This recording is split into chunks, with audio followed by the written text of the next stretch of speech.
A little bit of extra content for the YouTube channel this week. Today I'm going to be ranking all 11 of Metallica's studio albums from worst to best. Now this is studio albums. This doesn't include the live albums. This doesn't include S&M. This doesn't include Lulu or Garage Inc. With that being said, this is a list based on a mix of songwriting, historical importance, production, and personal replay value to me.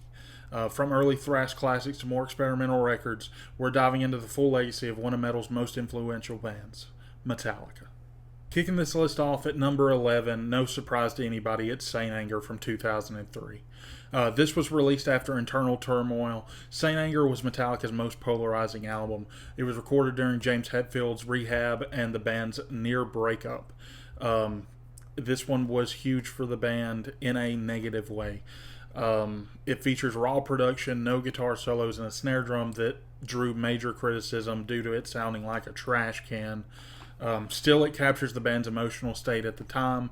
It has some merit.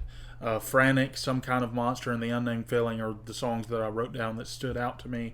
While it's arguably their weakest from a production standpoint, it represents an honest and unfiltered chapter in their story. Now at number 10, we've got Load from 1996. Load marked a departure from thrash into hard rock and blues influences for the band. The band embraced a new image and sound which split fans at the time. Everybody said that the band was going soft. They were already saying that with the Black Album, but this made it even worse. The album was produced by Bob Rock. It emphasized groove, slower tempos, and layered arrangements. Songs like Bleeding Me, Until It Sleeps, and King Nothing are highlights of the album. The album was commercially successful, but seen by many as Metallica moving too far from their roots, and I would agree. At number 9, we've got 72 Seasons from 2023. It's Metallica's most recent album, and a lot of people do love it, but it did not connect for me. It's a reflection on the formative years and personal growth of the band. It's one of those albums that's like a return to the roots type of thing in their minds. At just over 77 minutes, it's one of their longest records, but that is one of the problems for me. A lot of the songs are entirely too long, like they just continue and repeat parts that don't need repeated. Tracks like Lux Eterna, Too Far Gone, and Shadows Follow show energy and solid songwriting, but they're just dragged out. It's a confident release that proves that the band still has plenty to say after 4 decades, but in my opinion, one of my least favorite albums from the band. At number 8, I've got Reload from 1997. This album was recorded during the same sessions as Load. It continues in the hard rock direction for Metallica. It's straying away from thrash once again, obviously because these songs were written at the same time as Load.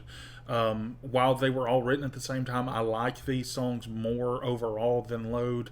I do fall in the camp of thinking that they should have just scrapped a lot of the songs from the two albums and just made one big album out of both of them, but they didn't decide to do that for whatever reason.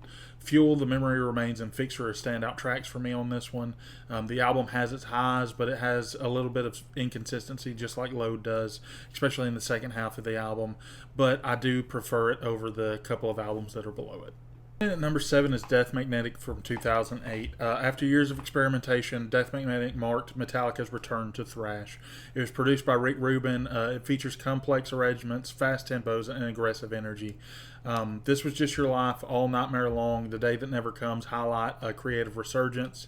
However, it's often criticized for its overly compressed mastering. In the original mixes of this album, it did sound terrible, but I have a remastered copy of the vinyl now, and it sounds completely fine. But this was a return to what Metallica was. This came out when I was 8 years old, and I remember hearing this for the first time and hearing Metallica as Metallica was in my head, new stuff coming from them for the first time in my lifetime, and it was amazing. I loved it. At number 6, I've got Hardwired to Self-Destruct from 2016. This continued their late career resurgence, their return to thrash metal. Hardwired is a mix of old school thrash and modern production. It was released as a double album, and it showcases focused songwriting and clearer production compared to Death Magnetic. Standout tracks include Moth in the Flame, Atlas Rise, and Spit Out the Bone, one of the best songs of Metallica's discography. And not a lot of people talk about it because it came out in 2016, so everybody's like, well, how good could it be if it came out in 2016? But Spit Out the Bone is one of my favorite songs from Metallica. Some tracks on disc 2 are less memorable, but the overall album shows the band still evolving, and I love the album. This is the album that I got to see the band touring when I got this bandana. I love it because of that reason, but it's just a great album overall as well. At number 5, I've got Kill 'Em All. It was the debut album from 1983. It set the template for thrash metal with raw production and breakneck speed. It was a groundbreaking release at the time. However, it's not my favorite from the band. I do love certain songs from it, such as Seek and Destroy, Whiplash, and The Four Horsemen. They're now staples in the genre of thrash metal, but they're primitive compared to the later albums. Kill 'Em All was revolutionary for 1983, and it remains an essential listen for anybody getting into the genre. So it stays at number 5. At number 4, I've got the Black Album from 1991. This was a huge turning point for the band. It traded in complex thrash for more accessible, heavy, mid-tempo songs with a polished sound. This one was again produced by Bob Rock. It features massive hits: Enter Sandman, Sad But True, The Unforgiven, Nothing Else Matters. Though controversial among Lifetime fans at the time of its release, its global impact is undeniable. It's one of the best-selling albums of all time, so it's at number 4. At number 3, I've got Ride the Lightning, and with their sophomore album, Metallica expanded their sound dramatically. Ride the Lightning added more melody, dynamics, and lyrical depth to the band's already great instrumentals. Fade to Black, For Whom the Bell Tolls, and Creeping Death are cornerstones of the band's catalog and songs that you're going to hear live almost every time you go to see the band. The songwriting leap from Kill 'Em All to this was massive, and it set the tone for what would come next. At number 2, I've got Master of Puppets. This one's often ranked as one of the greatest metal albums of all time, and I absolutely agree.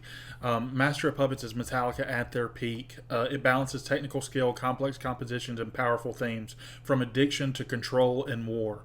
The title track Battery, Welcome Home Sanitarium, and Disposable Heroes shows the band's maturity here, with this being the third album. It was also the last album to feature Cliff Burton as well before his untimely death, whose influence is deeply felt throughout the rock and metal genre. It's one of the greatest albums of all time, but just barely misses it being my favorite Metallica album. At number 1, I've got And Justice for All from 1998. This takes the complexity of Master of Puppets and pushes it even further. And Justice for All is Metallica's most intricate and ambitious album, definitely. It's known for not having a lot of bass. It still delivers relentless riffs and politically charged lyrics that are amazing. One, Blackened, Dyer's Eve, and Harvester of Sorrow all push the limits of metal.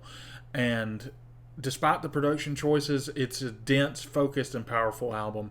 And for me, it represents the pinnacle of Metallica's artistry. It's the best album from Lars. It's some of Kirk's best solos. It's some of James's best vocals. Man, it's amazing. I love this album so much. It's my favorite album of all time, and for good reason.